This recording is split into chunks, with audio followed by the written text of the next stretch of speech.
গল্পের নাম নন্দিনী ও জাদুর বটগাছ। অনেকদিন আগের কথা, পূর্ব বাংলার এক ছোট্ট গ্রামে বাস করত একটি মেয়ে, তার নাম ছিল নন্দিনী। নন্দিনী ছিল খুবই দয়ালু, মিষ্টভাষী আর পরিশ্রমী। তার মা বাবা অনেক আগেই মারা গেছেন, সে তার বৃদ্ধ ঠাকুরমার সঙ্গে থাকত। ছোট্ট কুঁড়েঘর, পেছনে বাঁশঝাড় আর পাশে ছোট্ট একটা পুকুর, এই ছিল তাদের সব। নন্দিনীর প্রতিদিনের কাজ ছিল সকালবেলা নদী থেকে জল আনা, বনের ধারে গিয়ে শুকনো কাঠ কুড়ানো, আর ঠাকুরমার জন্য ভাত রান্না করা। যদিও তার জীবনে অভাব ছিল, তবু সে ছিল খুবই খুশি। তার একমাত্র স্বপ্ন ছিল ঠাকুরমার জন্য একটা বড় ঘর বানাবে, যাতে ঠান্ডা গরমে কষ্ট না হয়। একদিন কাঠ কুড়াতে গিয়ে সে বনের অনেক ভেতরে ঢুকে পড়ল। হঠাৎ সে দেখতে পেল একটি বিশাল বটগাছ। গাছটি যেন হাজার বছর পুরনো, তার ডালপালা আকাশ ছুঁয়েছে। কিন্তু আশ্চর্য ব্যাপার হল, গাছের গায়ে সোনালি পাতার ঝিলিক দেখা যাচ্ছিল। সে অবাক হয়ে গাছের দিকে এগিয়ে গেল। ঠিক তখনই হঠাৎ একটা নরম, মিষ্টি কণ্ঠ শোনা গেল, নন্দিনী, তুমি কি আমার সঙ্গে বন্ধুত্ব করবে? নন্দিনী চমকে উঠল। সে চারদিকে তাকালো, কেউ নেই। আবার আওয়াজ এলো, আমি এই জাদুর বটগাছ। আমি বহু বছর ধরে কাউকে বন্ধু খুঁজছি। তুমি খুব দয়ালু মেয়ে, তোমার হৃদয় সোনার মতো পরিষ্কার।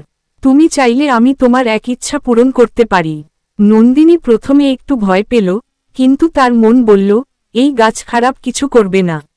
সে গাছকে বলল, আমি কিছু চাই না নিজের জন্য, শুধু চাই আমার ঠাকুরমার আর কষ্ট না হোক। আমরা যেন একটু ভালোভাবে বাঁচতে পারি। গাছটি কিছুক্ষণ চুপ করে থাকল। তারপর তার ডালপালা থেকে একটি ছোট্ট সোনালি ফল ঝরে পড়ল মাটিতে। এই ফলটি নিয়ে যাও, তোমার ঠাকুমাকে খাওয়াও। তারপর পরদিন সকালে তোমার কুঁড়েঘরের সামনে যা দেখবে, তা তোমার জীবনের জন্য এক নতুন শুরু হবে। তবে মনে রেখো, এই উপহার শুধু সত্যিকারের ভালোবাসার জন্য।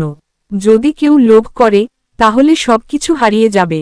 নন্দিনী ফলটি কুড়িয়ে নিল, ধন্যবাদ জানিয়ে গাছকে বিদায় জানাল।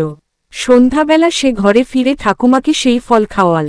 ঠাকুমা কিছু না বুঝেই হাসতে হাসতে বললেন, তুই এত কষ্ট করে ফল এনেছিস, আমি তোকে কষ্ট দিব না মা। ফল খেয়ে তারা ঘুমিয়ে পড়লেন। পরদিন সকালে আশ্চর্য এক দৃশ্য। কুঁড়েঘরের জায়গায় দাঁড়িয়ে আছে একটি সুন্দর টালির ঘর, পাশে একটা ছোট বাগান, গাভী বাঁধা আছে খোয়ারে। পুকুরের পাশে একটা দোলনা আর মাটির রাস্তা পাকা হয়েছে। গ্রামের সবাই ভিড় করে দেখে।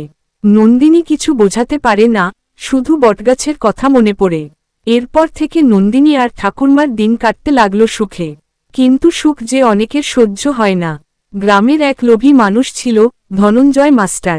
তিনি সব শুনে রাগে হিংসায় পড়ে গেলেন। এক রাতে চুপি চুপি বনের দিকে রওনা দিলেন, সেই বটগাছ খুঁজে পেতে।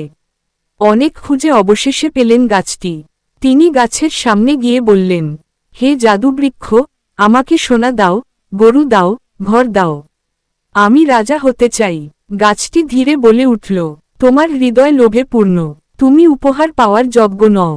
কিন্তু ধনঞ্জয় মাস্টার জোর করে গাছের ডাল ভাঙলেন। সঙ্গে সঙ্গেই এক গর্জনের শব্দ হল, চারদিক কালো মেঘে ঢেকে গেল, ঝড় উঠল, আর সেই গাছ